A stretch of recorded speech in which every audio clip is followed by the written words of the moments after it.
Ay baby, ginawa ko tong video na to dahil gusto ko sabihin sa'yo yung mga nararamdaman ko ngayong LDR tayo. um, Nung una ko makilala yung babaeng yan, nagkakita kami sa jeep. Hindi ko inaakala na makikita ko siya doon. Halos hindi ako makatingin sa kanya kasi kaharap ko lang siya. Hiyang-hiya ako sa kanya. Tapos hindi ko alam na sira yung sapatos niya noon. Inunahan ko pa siya doon sa hallway. Namimiss ko na siya. Tapos nung gabi na pagka-uwi ko, chinat ko siya, tinanong ko kung saan siya nakatira. Sabi niya sa Tagapo daw. Edi sabi ko, malapit lang sa amin. So yun, tinanong ko kung pwede ba kami sabay pumasok lagi. Pero kahit isang beses hindi kami nagkasabay. Gustong tumagal, naka-text ko siya, naging masaya ako sa kanya.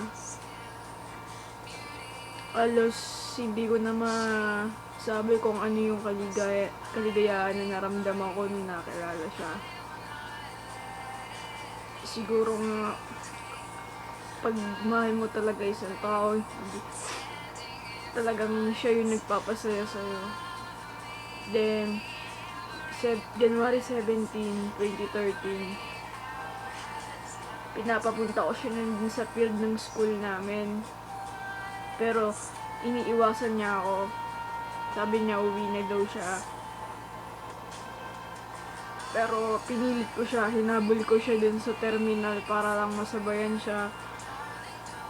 Hanggang sa pagbaba ko ng jeep, pinabot ko doon sa kaibigan ko yung letter na ibibigay ko para sa kanya, yung ginawa ko.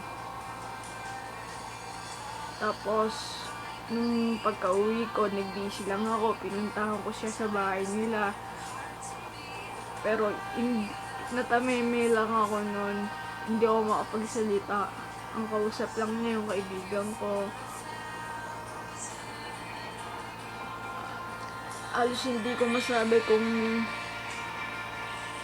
bakit ganun yung naramdaman ko nung nakilala ko siya. Siguro nga ganun talaga ang tulab.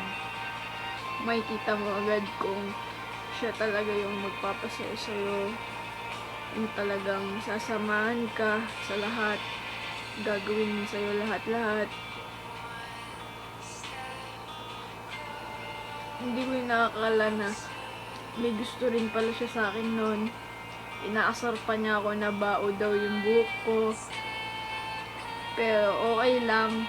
Siyempre, pag mahal mo isang tao, tatanggapin mo lahat ng sasabihin niya. Hindi ko talaga mapaliwanag ko nung sa'yo yung naramdaman ko. January 22, sa wakas, sa'yo na yung pinakahantay na araw ko. Sinagot niya ako, pero hindi niya masabi sa akin ng oo. Grabe, saya ko nun.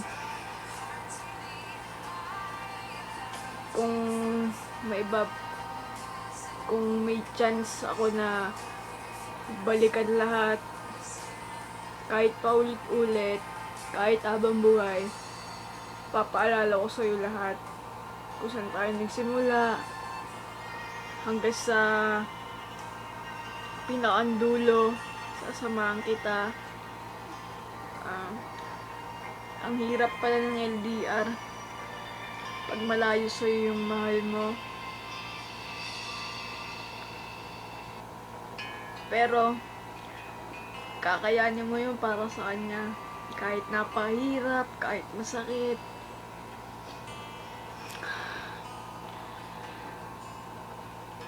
Yung pag may nakikita ka na couples na may isip po siya bigla.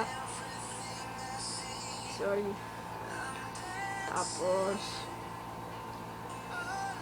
bigla mo siya mamimiss, yung mga kulitan nyo, asaran, yung sweetness nyo sa isa't isa.